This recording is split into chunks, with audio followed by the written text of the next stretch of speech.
Syrian refugee crisis is the worst humanitarian crisis since World War II, according to United Nations. And Turkey has the largest Syrian refugee population, with almost 4 million displaced Syrians. You can imagine refugees have many health issues, but especially women and children face countless barriers in access to healthcare. As a physician who has been working with Syrian communities since 2013, I've experienced firsthand the barriers they face. 3 years ago, around 9 p.m., 13 hours into my ambulance shift, we got a call. This call came from a pregnant Syrian refugee woman in slums of Istanbul. She was bleeding and cramping, fearful for her baby. As we raced her to the hospital, potential problems for care came to my mind. Did she ever have any prenatal visit?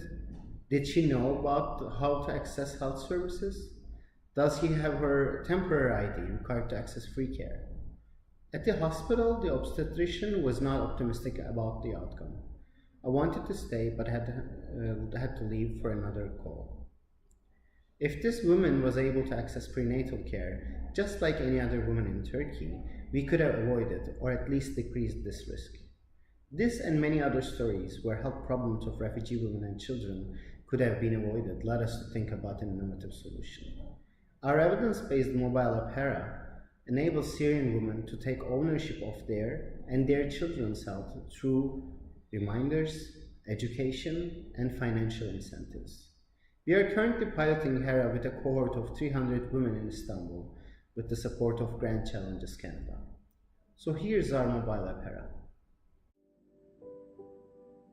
HERA is designed for Syrian women and their children. With the use of its database, HERA helps the refugees keep their health records digitally.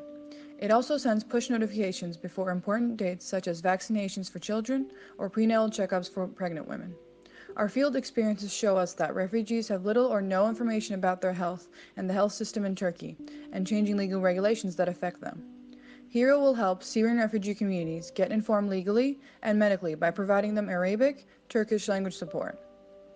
HERA also provides health information such as healthy nutrition for pregnant women and children, and what to do in case of emergency via first aid videos. Users can also fill diaries for blood pressure, blood glucose, and other parameters to follow up their chronic diseases. HERA aims to overcome obstacles in healthcare caused by language and continuously changing locations, and to create better healthcare conditions for refugee communities.